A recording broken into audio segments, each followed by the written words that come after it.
Welcome back. You're listening to Empowered Living, Life, the Truth, and Being Free. I'm your host, Steve Maraboli. For more information about A Better Today, our speeches, programs, live event schedule, and charity events, please visit abettertoday.com or stevemaraboli.com. Thank you all so much for participating. It was great to see you all at all the public events I've been to. It was great to be at Nellis Air Force Base with our brothers and sisters in the military. I will continue to visit every military base I'm nearby when I'm in your area, and we'll continue to have a good time and share some stories and empowerment.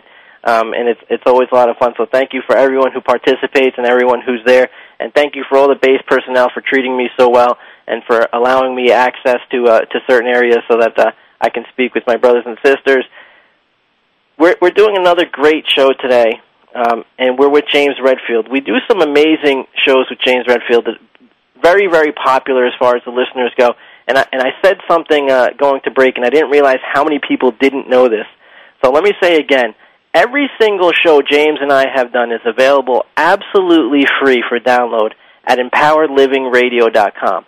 Also, if you have iTunes and you like to pop things into your iPod or just download them onto CD, you could also get them on there. Again, absolutely free. This show isn't for me. It's for you.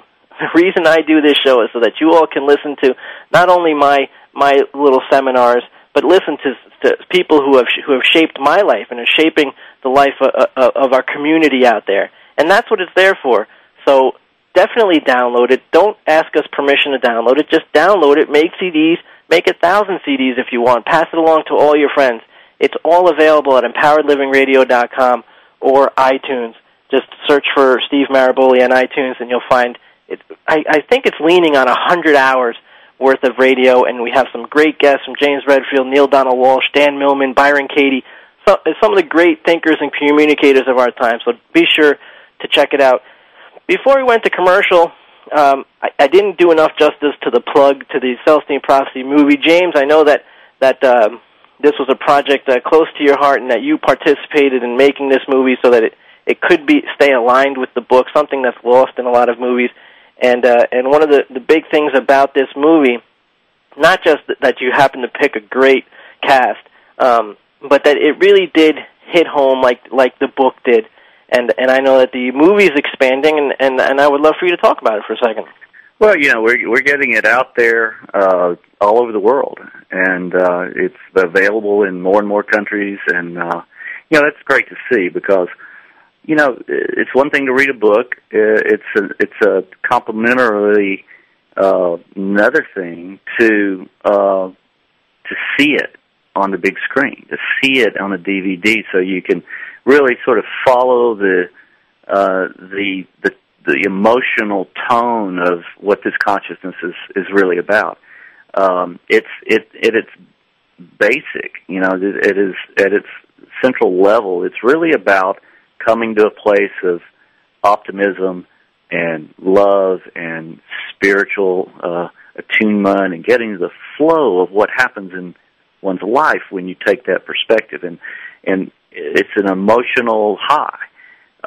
And that's what we tried to focus on with the Celestine Prophecy movie, to really capture with the music, with what the characters do and the situations they're in, what they have to deal with. It's an adventure film, but it's also an example or a model of what it feels like to move into a more centered spiritual place in our lives. And so it's fun to have it out there, and I think it complements the book, books really, and it's fun to see it moving around the world. I think that there should be a soundtrack for what it's worth. Well, we're working on a soundtrack, actually, and it should be available in the not-too-distant future. Because the music is fantastic, and wherever you shot it is absolutely breathtaking. Well, we had some scenes in Peru. We had a lot of scenes in Costa Rica, and if you haven't been to Costa Rica, I'd really recommend it. It's just spectacular. I mean, it's those cloud forests, as they call them out down there, are just conducive to beauty and the spiritual consciousness. So we found some great spots and some great beauty to put in the movie. James, we're gonna move on from the Celestine Prophecy movie to 2012, or else my computer's gonna blow up, because I've got so much feedback. Usually we start our series with the 2012 update. I didn't start it today with the 2012 update, and I'm hearing it.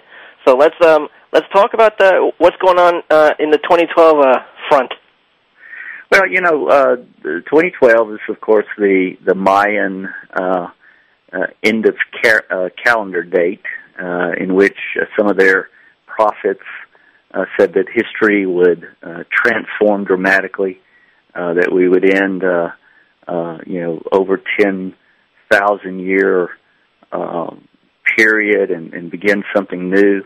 And some people said there may be, and some of them said that there may be some challenges during that transition. And so when we talk about 2012, we're really talking about the whole conversation about what's going to happen around 2012, because there's some similar prophecies from Native Americans. Their science is honing in and talking about some physical problems that the Earth may face, from sunspots to other challenges, and earthquakes, and maybe volcanic activity. So, the question is always, what's going to happen? What do we need to prepare for what might be tumultuous times during 2012? And